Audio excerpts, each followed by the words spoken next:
Boa noite. Boa noite. Presidente Dilma anuncia 13 novos ministros. Supremo nega regime aberto a Pedro Henry, condenado no mensalão petista. Em São Paulo, reintegração de posse em terreno da USP invadido tem confronto e 3 ônibus incendiados. E após as chuvas, a capital paulista sofre com ruas esburacadas. E mais de 30 árvores caíram pela cidade nas últimas 24 horas. Chega ao Brasil campeão de surf, Gabriel Medina.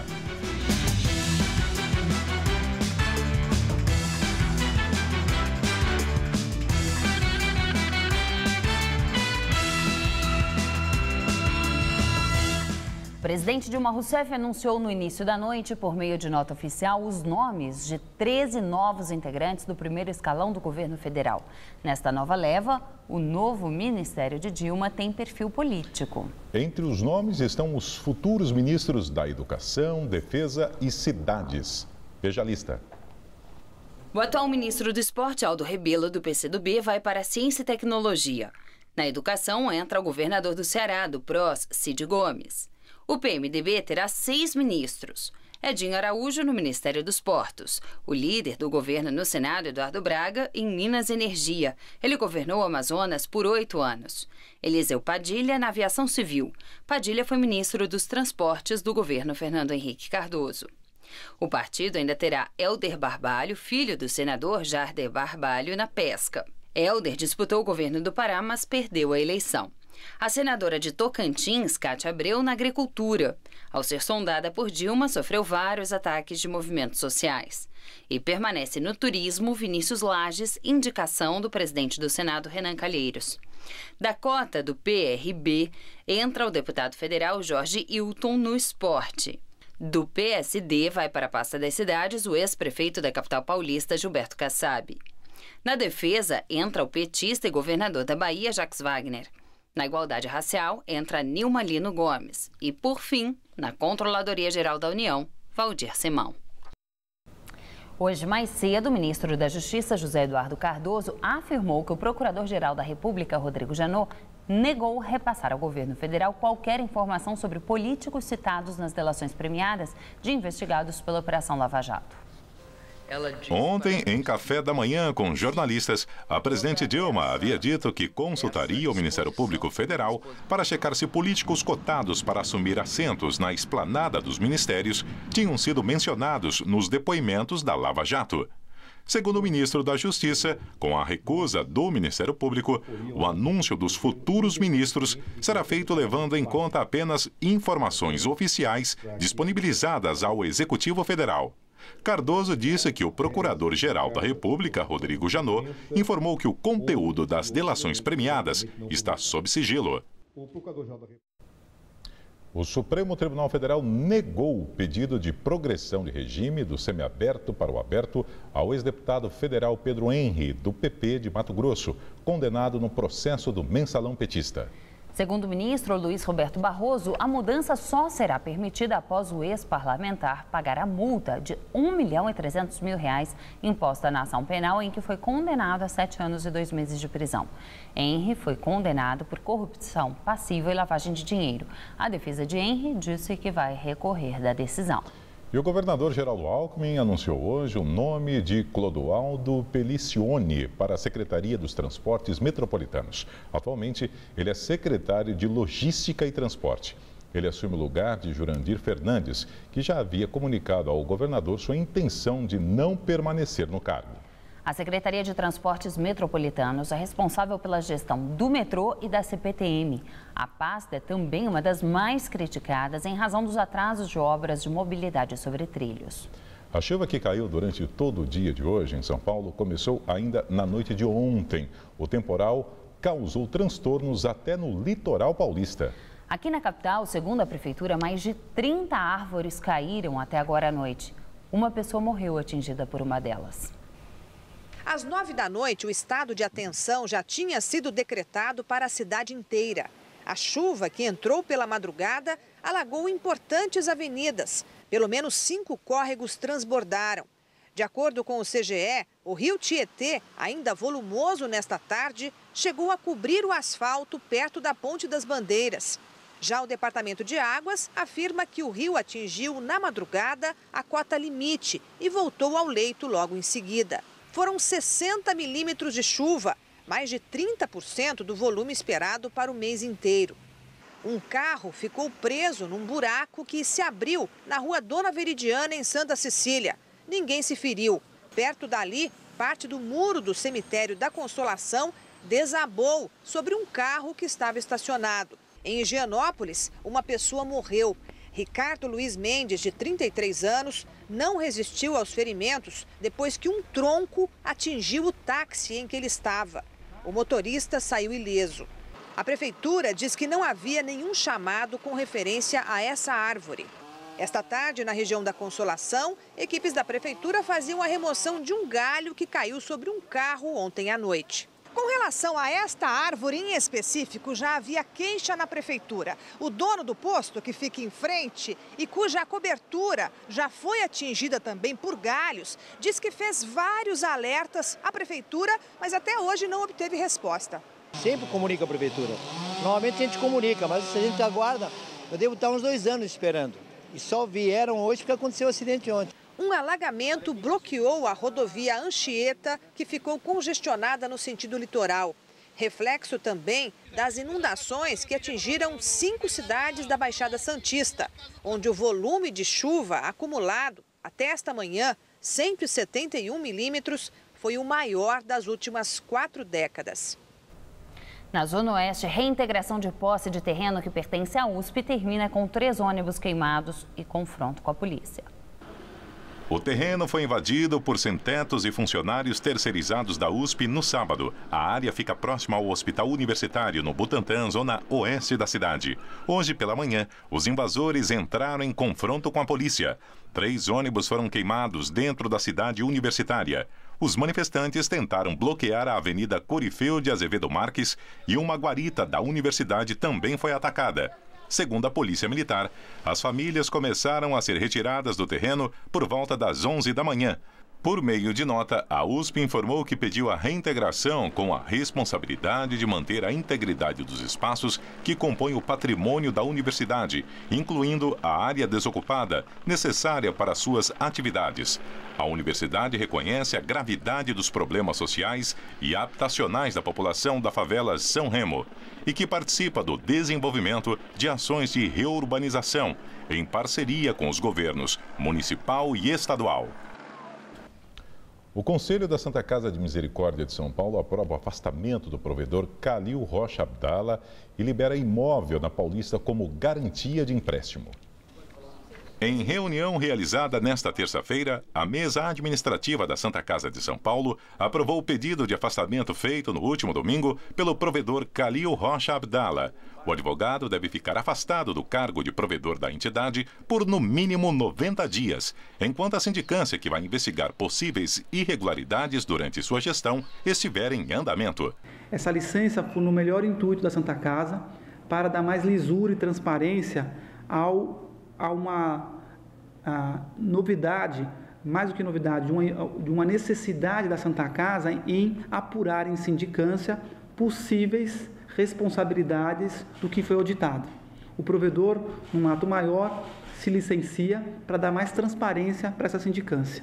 Também foi aprovada nesta reunião a liberação de um imóvel da Santa Casa para ser usado na viabilização de um empréstimo com a Caixa Econômica Federal no valor de 40 milhões de reais. A alienação do imóvel foi feita para evitar que o pronto-socorro e o hospital tivessem que ser fechados pela falta de dinheiro para itens essenciais. Essa liberação da mesa desse imóvel em garantia nos dá um outro cenário, um cenário de credibilidade da mesa em relação à nossa postura de gestão nova, mais ainda, nos dá força para continuar negociando com fornecedores e funcionários para continuarem na Operação Santa Casa. Tem muita gente que fez compras de Natal pela internet e não vai receber o presente. O Procon de São Paulo recebeu no primeiro semestre do ano quase 7 mil reclamações sobre atrasos na entrega de produtos online. Saiba o que fazer para não ficar no prejuízo. Maria Silvia foi fisgada por uma dessas promoções da internet. O celular de R$ 1.500 saiu por R$ 900 na compra online. A loja prometeu entregar antes do Natal, mas a empresa não cumpriu o prazo de 7 dias. Agora, o aparelho que seria presente para o filho de 10 anos só vai chegar em janeiro. Eles falaram que a demanda de pedidos acarretou nessa demora. E qual foi sua reação, assim? Chateada, primeiro, porque uma criança de 10 anos estava esperando o presente. Indignada, porque se você compra, eles te mandam um e-mail com uma oferta atraente, você entra no site, compra, espera aquilo, né? Então, uma reação meio assim, chateada mesmo. Além da alta demanda desta época, as empresas costumam alegar a falta do produto no estoque, já que alguns se esgotam justamente pelo preço baixo. O consumidor tem 3 alternativas: optar por um item similar de preço equivalente, cancelar a compra e solicitar o estorno do valor pago, ou ainda exigir o cumprimento do prazo, mesmo com a negativa da empresa. Segundo o Procon de São Paulo, no caso de desistência, o ressarcimento deve ser imediato. Se a tentativa de negociar a entrega no prazo não funcionar, o cliente pode até ser indenizado. Porque tem a frustração do não presente do Natal. Né, de não chegar para o Natal, que pode sim dar direito ao consumidor, independente dele optar por aguardar o produto, para não perder essa oportunidade, dele ser ressarcido desse prejuízo. Para que as encomendas ao bom velhinho cheguem para a noite de Natal, uma opção mais segura são as compras nos shoppings. Nem sempre o consumidor vai encontrar aqui aqueles preços imbatíveis de uma promoção relâmpago na internet, mas pelo menos ele já sai daqui com os produtos nas mãos. Tatiana pensou nisso e veio ao shopping procurar presentes que não chegariam a tempo se fossem comprados na internet. Foram coisas que eu vi na internet, mas que não dava mais tempo de comprar, então eu vim comprar aqui no shopping. Para alguns consumidores, a compra física tem uma vantagem que computador nenhum oferece. Pega, toca o produto, é diferente. Esse encantamento eu acho que o virtual ainda não consegue dar a gente. Dólar fecha terça-feira em alta de 1,64%. A moeda norte-americana encerrou o dia cotada R$ 2,70. Segundo analistas, a alta foi influenciada pela divulgação do PIB dos Estados Unidos, que mostrou fortalecimento da economia norte-americana no terceiro trimestre deste ano. Formatar um negócio sem investir muito numa estrutura enxuta tem sido a estratégia de sucesso para jovens empreendedores no estado de São Paulo. Segundo o Sebrae, jovens entre 25 e 29 anos de idade são responsáveis por criar quase metade das novas empresas. Aos 31 anos, Henrique está animado com a mais nova entre as 3 empresas que já abriu. Ele deixou as sociedades anteriores para tocar a ideia de colocar anúncios em sacos de pão. Parece simples, mas o empreendimento fatura 18 milhões de reais por ano. Surgiu da vontade de não trabalhar em um projeto que eu não acreditasse, vontade de não trabalhar mais para os outros. A gente encontrou esse projeto e se apaixonou por ele. Acho que muito a questão da gente ser jovem, a gente se apaixona, né, fácil. E quando a gente se apaixona, a gente acredita, a gente vai atrás, a gente supera barreiras, né? A empresa de Henrique está dentro dos 76% dos negócios que, segundo o Sebrae, sobrevivem no mercado nos primeiros 2 anos de funcionamento.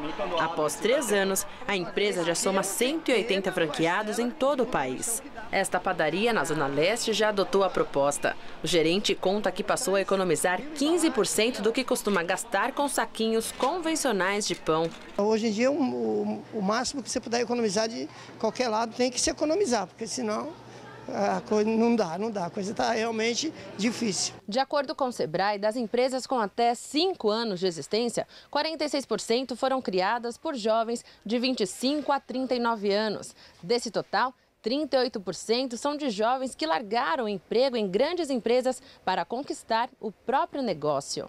É o caso de Juliane, de 37 anos, que começou essa loja online em 2009. Arquiteta, ela sempre trabalhou como gerente de produtos em grandes empresas e arriscou ao abrir o próprio negócio em produtos para gestante, bebê e criança. Hoje, por ano, o site da internet fatura cerca de 140 milhões de reais. Mas no começo, as dificuldades foram muitas. Empreender no nosso país é muito difícil em todos os sentidos, né? Desde a questão de impostos, qualquer área que você vê hoje, investimento em marketing online é extremamente alto, né? Frete no nosso país também, logística, transportadora, dar uma lucratividade na empresa no início foi com certeza o mais difícil. Em 5 anos, a ideia se transformou em um centro de distribuição com cerca de 8 mil metros quadrados. Daqui, saem mais de 100 mil encomendas por mês. Para quem está começando, o conselho é pesquisar. Entender muito bem do mercado que você está entrando, né? Quem são os seus concorrentes? Acho que a gente tem que sempre estar estudando e buscando entender o que hoje atrapalha o empreendedor no nosso país. Vamos atrás disso. A seguir, a internet sai do ar pelo 2º dia seguido na Coreia do Norte. E ainda... Chega a São Paulo, campeão mundial de surf, Gabriel Medina. Para você que mais do que um bom profissional quer ser um especialista, que mais do que aprendizagem busca gestão do conhecimento, que quer continuar ampliando sua capacidade crítica e reflexiva. Faça pós-graduação em comunicação na Faculdade Casper Libero. São 4 especializações. Você escolhe as disciplinas que quer estudar e administra a duração do curso. Faculdade Casper Libero. Inscrições abertas para pós-graduação.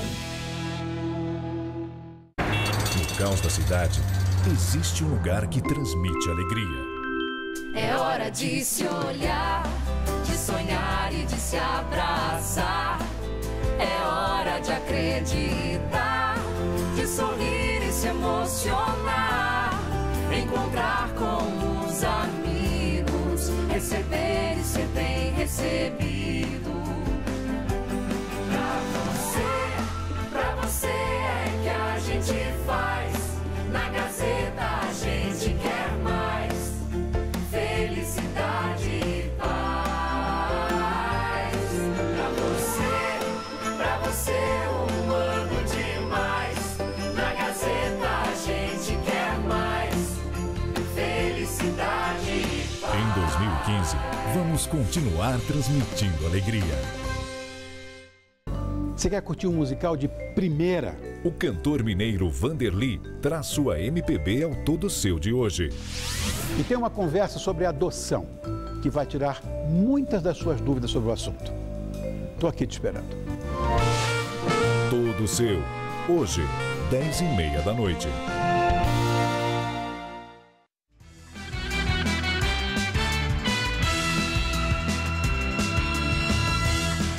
Internet sai do ar pelo 2º dia seguido na Coreia do Norte.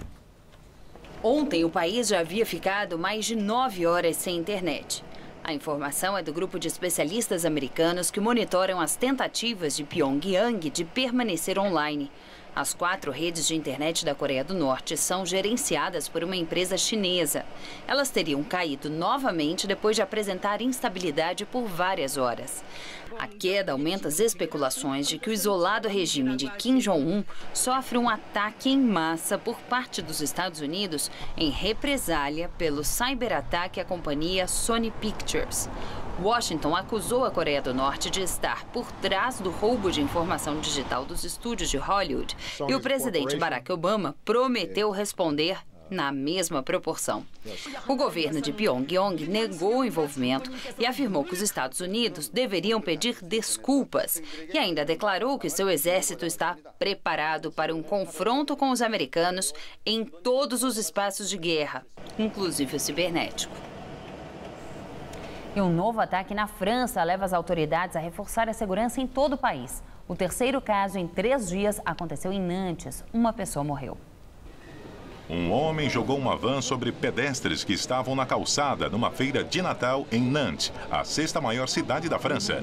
10 pessoas foram atingidas e um dos feridos morreu. O motorista foi preso. Antes ele tentou se matar com uma faca e gritava em árabe: "Deus é grande". No domingo, em Dijon, um homem com problemas mentais jogou o carro em cima de pedestres e feriu 11 pessoas. E no sábado, em uma localidade do centro da França, um homem também com problemas psiquiátricos atacou policiais com uma faca. O premier Manuel Valls garantiu que os ataques não têm relação entre si, dizendo que a polícia está diante de indivíduos problemáticos e que podem agir sozinhos. Valls pediu vigilância e união da população e anunciou reforço na segurança em locais de aglomeração no período das festas de fim de ano. Primeiro-ministro da Austrália alerta para o risco de novos ataques terroristas no país. O premier Tony Abbott disse que as autoridades da área de segurança detectaram uma alta incidência de falatório terrorista logo depois da tomada de reféns no café de Sydney. Isso significa que o nível de ameaça segue alto e que um novo ataque é provável. Abbott pediu que a população permaneça alerta. Hoje foram realizadas as cerimônias fúnebres das duas vítimas, o gerente do café Tory Johnson e a advogada Katrina Downson. Eles foram mortos na semana passada no café Lynch, onde Man Haron Moniz manteve 17 pessoas reféns por 16 horas. O sequestrador também foi morto na ação policial. A família do homem que matou 2 policiais em Nova York no fim de semana afirma que ele tinha problemas mentais e era suicida.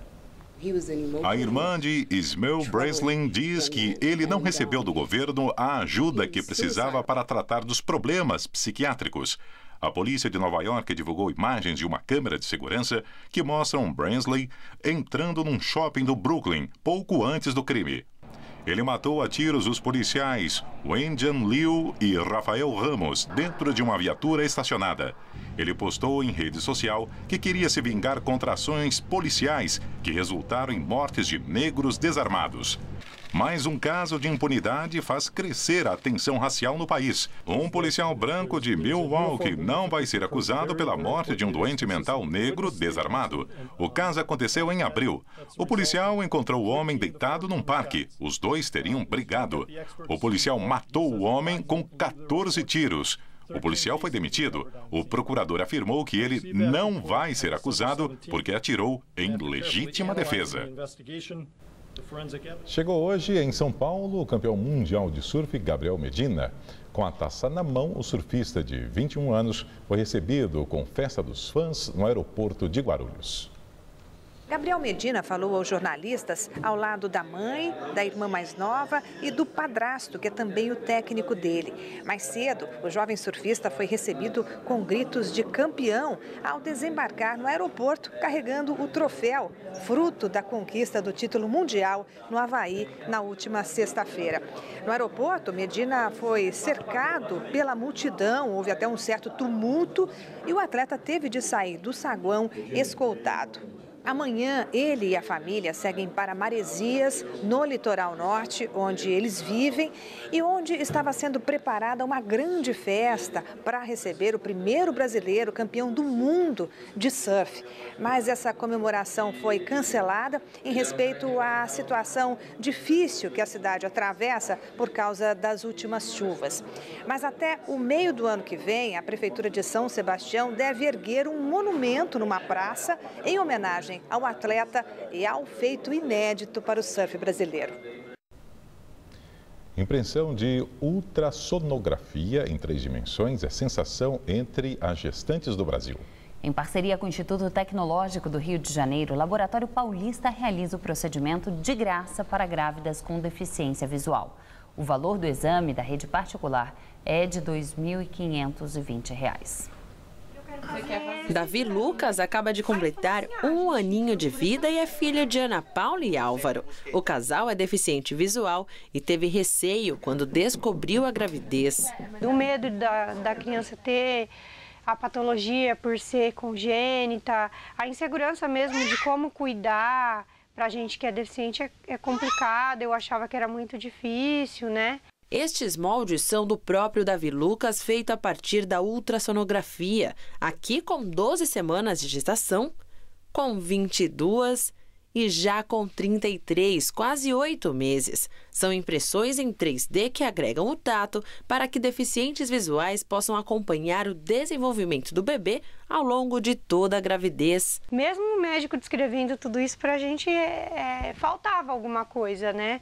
E aí, a partir do momento que a gente conseguiu pegar mesmo nos bonequinhos, né, ter a sensação de como era mesmo tudo aquilo que eles estavam descrevendo, aí é uma emoção muito grande, foi uma alegria enorme, assim. A impressão é realizada pelo Instituto Tecnológico do Rio de Janeiro e o Laboratório Alta Excelência Diagnóstica de São Paulo, o único a realizar este tipo de procedimento no Brasil. Para as mães que não enxergam, é tudo gratuito. No Brasil, a impressão em resina já é utilizada para estudos há cerca de 10 anos, mas somente nos últimos 2 foi ampliado para as famílias. Não há uma restrição na quantidade de impressões, mas a recomendação médica é começar a partir da 10ª semana de gestação. O exame é um exame obstétrico, só que necessita de uma contribuição, de uma colaboração bastante grande da posição do bebê, da quantidade de líquido, para que a imagem fique boa e a gente consiga então pegar esse bloco de imagem e fazer uma impressão, né, tridimensional, um boneco, né, que possa ser então entregue à nossa cliente. Com esse projeto propiciou para que a gente possa estar tocando e sabendo como o Davi Lucas estava crescendo na barriga da Ana Paula e assim dando uma alegria ainda maior para a gente, que já estava feliz com a chegada dele e agora com a possibilidade de estar acompanhando pelo ultrassom em 3D, foi algo maravilhoso. E mesmo com a chuva forte que atingiu todo o estado de São Paulo ontem, o nível do sistema Cantareira não subiu. De acordo com a Sabesp, o índice de precipitação sobre as represas registrou 27,7 milímetros. No sistema Cantareira, os reservatórios permaneceram com 6,7% da sua capacidade total, número que se mantém estável desde a última sexta-feira, o que indica uma tendência de estabilidade no nível do sistema com a chegada das chuvas de verão. Já no sistema Guarapiranga, o temporal fez o nível dos reservatórios aumentar em 1,4 ponto percentual, passando de 35,2% para 36,6%. O sistema Alto Tietê também teve aumento significativo, 0,4 ponto percentual, e está com 10,5% da sua capacidade total nesta terça-feira. E vamos ver como fica a previsão do tempo para amanhã.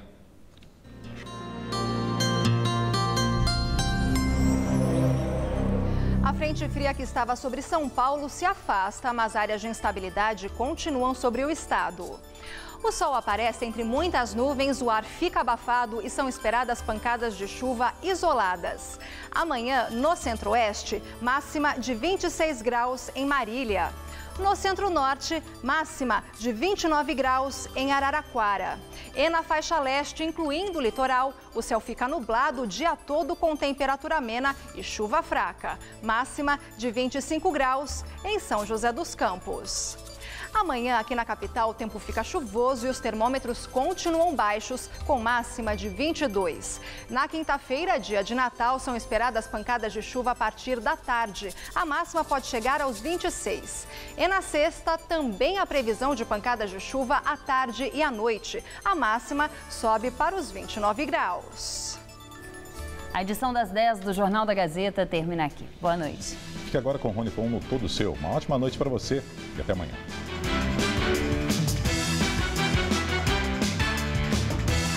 Logo mais 11h30 da noite, relembre as melhores entrevistas do ano em A Máquina. Assista agora, Todo Seu.